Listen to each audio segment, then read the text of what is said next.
नमस्कार दोस्तों, स्वागत है आपका आज के मध्य प्रदेश के मुख्य समाचारों में। दोस्तों, आपको यहां पर मध्य प्रदेश की सुबह से शाम तक की तमाम बड़ी खबरें ब्रेकिंग अपडेट्स के रूप में देखने को मिलेगी।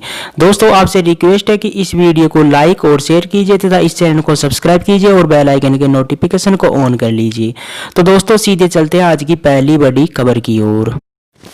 बांधवगढ़ से कोरोना की समीक्षा। जी हां दोस्तों, आपको बता दें कि भोपाल में 7 दिन से 12% पॉजिटिविटी रेट। सीएम बोले जहां संक्रमण ज्यादा वहां छोटे कंटेनमेंट जोन बनाए। जी हां दोस्तों, आपको बता दें कि बांधवगढ़ नेशनल पार्क से कोरोना की समीक्षा बैठक कर रहे मुख्यमंत्री शिवराज सिंह चौहान ने कहा कि हमें पूरी सावधानियां बरतते हुए कोरोना पर कंट्रोल करना है, परंतु इस बात का विशेष ध्यान रखा जाए कि आर्थिक गतिविधियों पर प्रतिकूल प्रभाव नहीं पड़ना चाहिए।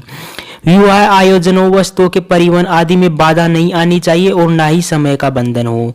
आयोजनों में शामिल होने वाले लोगों की संख्या सीमित की जा सकती है। जिन क्षेत्रों में संक्रमण अधिक है वहां छोटे छोटे कंटेनमेंट जोन बना जाए। इस संबंध में जिले के क्राइसिस मैनेजमेंट ग्रुप स्थानीय परिस्थितियों के अनुरूप निर्णय ले सकते हैं। मुख्यमंत्री ने यह भी कहा कि मास्क लगाने के लिए सख्ती से पालन कराने के निर्देश दिए। सभी दुकानदार एवं ग्राहक अनिवार्य रूप से मास्क लगाए। मास्क न लगाने पर पेनल्टी लगाई। एक दूसरे से आवश्यक दूरी बनाए रखने संबंधी सावधानी भी बरता जाना जरूरी है। वहीं मुख्यमंत्री शिवराज सिंह ने कहा कि जिलों में पर्याप्त संख्या में सैंपलिंग की जाए जिससे कोरोना को जल्दी पहचान कर इलाज किया जा सके। कि सभी कोरोना अस्पतालों में पर्याप्त संख्या में बेड्स, ऑक्सीजन बेड्स, आईसीयू आदि की व्यवस्था हो। आवश्यकता होने पर बेड्स बढ़ाए जाए। इसके बाद दोस्तों अगली बड़ी खबर की ओर। कश्मीरी पंडितों की चिंता। जी हां दोस्तों, आपको बता दें कि गृह मंत्री ने कहा मध्य प्रदेश में रह रहे जिन निर्वासितों की कश्मीर में जमीन हड़पी है वे गृह मंत्रालय में आवेदन करें। जी हां दोस्तों, आपको बता दें कि गृह मंत्री नरोत्तम मिश्रा ने कश्मीरी पंडितों को लेकर कहा कि मध्य प्रदेश में रह रहे निर्वासितों की रोशनी एक्ट के तहत यदि कश्मीर में जमीन हड़पी गई है तो वे गृह मंत्रालय में आवेदन करें। मध्य प्रदेश सरकार जमीन वापस कराने के लिए हर संभव प्रयास करेगा और इसको लेकर केंद्र सरकार से अपील करेगी। मिश्रा ने कहा कि कश्मीर में रोशनी एक्ट के नाम पर अंधेरा फैलाने का काम किया गया है। उन्होंने आरोप लगाया कि यह एक्ट कांग्रेस की ओर से पैदा किया गया अभिशाप है। कुछ लोगों ने आतंकवाद से हाथ मिलाकर रोशनी के नाम पर कश्मीर में अंधेरा फैलाया है। इसके बाद दोस्तों अगली बड़ी खबर की ओर। 3 दिन बाद बढ़ेगी ठंड। जी हां दोस्तों, आपको बता दें कि बंगाल की खाड़ी से उठे चक्रवाती तूफान निवार के असर से पूरी इलाकों में हो सकती है बारिश। भोपाल में ठंड से राहत।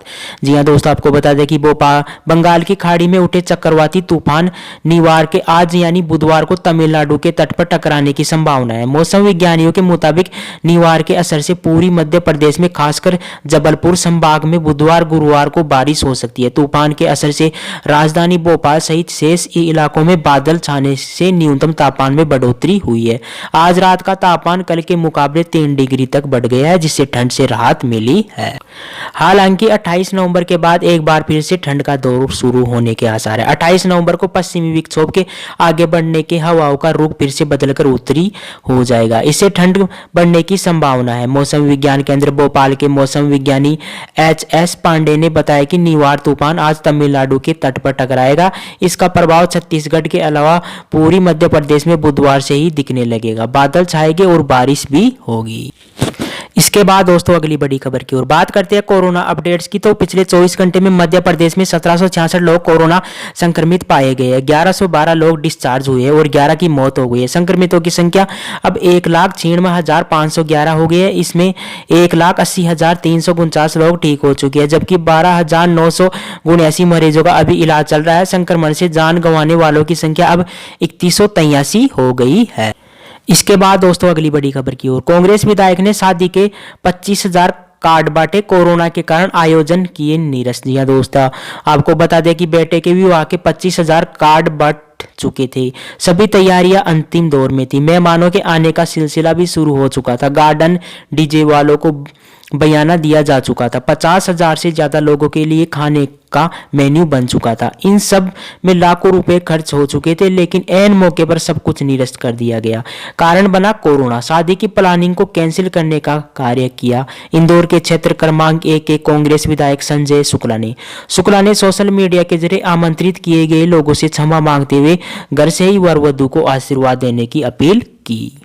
इसके बाद दोस्तों अगली बड़ी खबर की ओर, गृह मंत्री ने बुलाई बैठक। जी हां दोस्तों, आपको बता दें कि लव जिहाद के खिलाफ प्रस्तावित बिल को लेकर बुधवार को करेगी चर्चा। जी हां दोस्तों, आपको बता दें कि लव जिहाद के खिलाफ प्रस्तावित बिल को लेकर गृह मंत्री नरोत्तम मिश्रा ने बुधवार को अफसरों की बैठक बुलाई है। इस बैठक में नए स्वतंत्रता अधिनियम 2020 के ड्राफ्ट पर विस्तृत रूप से चर्चा की जाएगी। इसके बाद प्रस्तावित बिल का ड्राफ्ट राज्य शासन की वरिष्ठ सदस्य सचिव समिति को भेजाएगा। दरअसल गृह मंत्री नरोत्तम मिश्रा रह चुके विधानसभा के शीतकालीन सत्र में सरकार यह बिल सदन में पेश करेगी। मंगलवार को ही राज्यपाल आनंदीबेन पटेल ने विधानसभा शीतकालीन सत्र 28 दिसंबर से आहूत करने की मंजूरी दे दी है। ऐसे में सरकार इस बिल की सभी तकनीकी और कानूनी औपचारिकताओं को जल्द से जल्द पूरा करना चाहती है। वरिष्ठ सदस्य सचिव समिति की मंजूरी के बाद प्रस्तावित बिल मुख्यमंत्री कार्यालय भेजा जाएगा। इसके बाद दोस्तों अगली बड़ी खबर की ओर, इमरती देवी ने दिया इस्तीफा। जी हां दोस्तों, आपको बता दें कि उपचुनाव हारने के 14 दिन बाद महिला बाल विकास मंत्री ने पद छोड़ा। कंसाना और दंडोतिया पहले ही दे चुके हैं इस्तीफा। जी हां दोस्तों, आपको बता दें कि शिवराज सरकार में महिला बाल विकास मंत्री इमरती देवी ने आखिरकार इस्तीफा दे दिया है। उन्होंने उपचुनाव हारने के 14 दिन बाद मंत्री पद छोड़ दिया है। मुख्यमंत्री कार्यालय ने इमरती देवी के इस्तीफे देने की पुष्टि कर दी है। सिंधिया समर्थक 2 मंत्रियों सहित उपचुनाव हारने वाले तीनों मंत्री इस्तीफा दे चुके हैं, जिसके बाद सीएम शिवराज सिंह चौहान के करीबियों के मंत्री बनने का रास्ता खुल गया है। इसके बाद दोस्तों अगली बड़ी खबर की ओर, फेल हुए तो दोबारा दे सकेंगे परीक्षा, मार्कशीट में सप्लीमेंट्री का जिक्र नहीं होगा। जी हां दोस्तों, आपको बता दें कि माध्यमिक शिक्षा मंडल सप्लीमेंट्री परीक्षा का प्रावधान खत्म करने जा रहा है। ऐसा होने पर 10वीं से 12वीं के फेल परीक्षार्थी 1 साल में 2 बार मूल परीक्षा दे सकेंगे। दूसरी बार परीक्षा पास करने पर उनकी मार्कशीट पर सप्लीमेंट्री का जिक्र नहीं होगा। मंडल ने इस बारे में तैयारी पूरी कर ली गई है। नई व्यवस्था अगले सत्र में शुरू होगी। मंडल चेयरमैन राधेश्याम जुलानिया का कहना है कि नई शिक्षा नीति में यह प्रावधान है। ऐसा करने से अब परीक्षार्थियों का हौसला बढ़ेगा। हम चाहते हैं कि बच्चों के मन मस्तिष्क पर यह प्रभाव नहीं पड़े कि वह सप्लीमेंट्री के जरिए पास हुए हैं। आखिर बच्चों के मन में यह बात क्यों आने दे। गौरतलब है कि मंडल की 10वीं से 12वीं की परीक्षा में हर साल करीब 12 लाख परीक्षार्थी शामिल होते हैं। इसके बाद दोस्तों अगली बड़ी खबर की ओर, शिवराज ने कहा बफर में सफर स्कीम में 24 नए टूरिस्ट जोन बनाए गए, जिसके कारण 10,000 से ज्यादा लोगों को रोजगार मिलेगा। जी हां दोस्तों, आपको बता दें कि मुख्यमंत्री शिवराज सिंह चौहान ने मंगलवार को देर शाम बांधवगढ़ में आला अफसरों की बैठक बुलाई थी, जिसमें वाइल्ड लाइफ टूरिज्म को प्रमोट करने की रणनीति पर मंथन किया गया। इस अवसर पर मुख्यमंत्री ने कहा कि बफर में सफर स्कीम से कम 24 नए टूरिस्ट जोन बनाए जाए। इससे करीब 10,000 से ज्यादा लोगों को रोजगार मिलेगा। उन्होंने कहा कि सरकार का फोकस एग्रो फॉरेस्ट्री को प्रोत्साहन देने पर ज्यादा है। इसके साथ ही सामुदायिक आधारित गतिविधियों को बढ़ावा दिया जाएगा। इसके बाद दोस्तों अगली बड़ी खबर की ओर, मेडिकल कॉलेज में छुट्टी वाले दिन भी चलेगी ओपीडी। रविवार सहित अवकाश के दिन भी ओपीडी संचालित होगी। जी हां दोस्तों, आपको बता दें कि सागर सहित प्रदेश के सरकारी मेडिकल कॉलेजों में अब रविवार सहित अवकाश के दिन भी ओपीडी संचालित होगी और विभागों के डॉक्टर यहां बैठकर मरीजों का परीक्षण कर उपचार देंगे। जी हां दोस्तों, आपको बता दें कि इसके अलावा मेडिकल कॉलेजों की ओपीडी का समय भी बदला जा रहा है। अब सुबह 8 बजे से दोपहर 2 बजे डॉक्टर ओपीडी में मौजूद रहेंगे। यदि मरीज ज्यादा है तो ओपीडी में अंतिम मरीज को देखने के बाद ही उठेंगे। इस संबंध में शिक्षा विभाग ने नया आदेश जारी किया है। इसके बाद दोस्तों अगली बड़ी खबर की ओर, ग्वालियर और भोपाल के बीच सप्ताह में 5 दिन सुपरफास्ट ट्रेन कल से चलेगी। जी हां दोस्तों, आपको बता दें कि रेल प्रशासन ने ग्वालियर से भोपाल के बीच सुपरफास्ट स्पेशल एक्सप्रेस ट्रेन चलाने का निर्णय लिया है। इस मार्ग पर यह गाड़ी 26 नवंबर से सप्ताह में 5 दिन अगली सूचना जारी होने तक चलेगी। बुधवार रविवार को छोड़कर गाड़ी संख्या 04198 Gwalior Bhopal superfast special express Gwalior station से सुबह 6:30 बजे भोपाल के लिए रवाना होगी और गुना, बीना आदि स्टेशन होते हुए दोपहर 2:40 बजे भोपाल स्टेशन पर पहुंचेगी। इसी प्रकार गाड़ी संख्या 04197 भोपाल और Gwalior superfast special express Bhopal station से दोपहर 3:20 बजे रवाना होगी और रात 12:05 बजे ग्वालियर आएगी। 12 डिब्बों की यह ट्रेन दोनों दिशाओं में शिवपुरी, गुना, अशोक नगर, मुंगावाली, बीना, गंजाब सोदा और विदिशा स्टेशन पर रुकेगी। इसमें रिजर्वेशन करवाकर ही यात्री सफर कर सकेगी।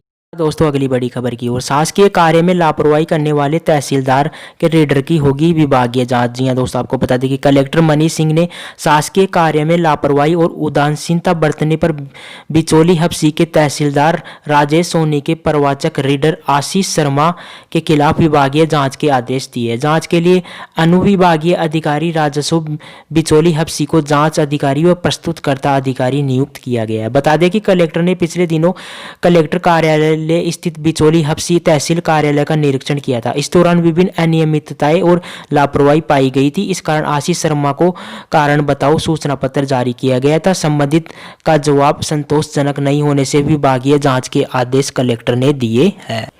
इसके बाद दोस्तों अगली बड़ी खबर की ओर, कोलंबिया यूनिवर्सिटी की स्टडी में दावा की भोपाल में मार्च अंत तक पड़ सकती है कड़ाके की ठंड। वजह है प्रशांत महासागर का तापमान 1.4 से 3.4 डिग्री कम है। जी हां दोस्तों, आपको बता दें कि भोपाल समेत आसपास के इलाकों में इस बार मौसम के तेवर कुछ ज़्यादा ही ठंडे बन रह सकते हैं। मौसम विशेषज्ञों की माने तो इस बार मार्च अंत तक कड़ाके की ठंड पड़ने की संभावना है। 3 विदेशी संस्थाओं एवं एक यूनिवर्सिटी द्वारा की गई स्टडी में भी यह तथ्य सामने आए हैं। इसमें जिक्र है कि पूरी प्रशांत महासागर में समुद्र सतह का तापमान कम है। यह ला नीना फैक्टर है। इसके प्रभाव होने से कड़ाके की ठंड का दौर इस बार लंबा खिंचेगा। इसके बाद दोस्तों अगली बड़ी खबर की ओर, अब 30 दिन नहीं 15 दिन में देनी होगी बिल्डिंग परमिशन। पहली बार हर लेवल पर टाइम लिमिट तय। जी हां दोस्तों, आपको बता दें कि बिल्डिंग परमिशन जारी करने की समय सीमा 30 दिन में से घटाकर 15 दिन कर दी गई है। पहली बार हर लेवल पर टाइम लिमिट तय की गई है। अब तक यह होता था कि 30 दिन की समय सीमा समाप्त होने से 1-2 दिन पहले आपत्ति लगाकर परमिशन को रोक लिया जाता था। इसके बाद दोस्तों अगली बड़ी खबर की ओर, जबलपुर में फर्जीवाड़ा पड़ा भारी। जी हां दोस्तों, आपको बता दें कि फर्जी अंक सूची लगाकर बने लैब टेक्नीशियन और रेडियोग्राफर बर्खास्तगी के बाद अब FIR की तैयारी। जी हां दोस्तों, आपको बता दें कि फर्जी अंक सूची के आधार पर स्वास्थ्य विभाग में 8 वर्ष तक नौकरी करने वाले 8 जालसाजों के खिलाफ पुलिस ने भी जाँच शुरू कर दी है। स्वास्थ्य विभाग 8 जालसाजों को पहले ही बाहर का रास्ता दिखा चुकी है। क्षेत्रीय संचालक स्वास्थ्य कार्यालय ने जालसाजों के कारनामों से संबंधित दस्तावेज पुलिस को सौंप दिए हैं। जांच के बाद सभी से वेतन की रिकवरी भी होगी। तो दोस्तों ये थी मध्य प्रदेश की सुबह से शाम तक की तमाम बड़ी खबरें ब्रेकिंग अपडेट्स के रूप में। दोस्तों आपसे रिक्वेस्ट है कि इस वीडियो को लाइक और शेयर कीजिए तथा इस चैनल को सब्सक्राइब कीजिए और बेल आइकन के नोटिफिकेशन को ऑन कर लीजिए, जिससे कि आपको मध्य प्रदेश की तमाम बड़ी खबरें देखने को मिल सके। Thank you. वंदे मातरम।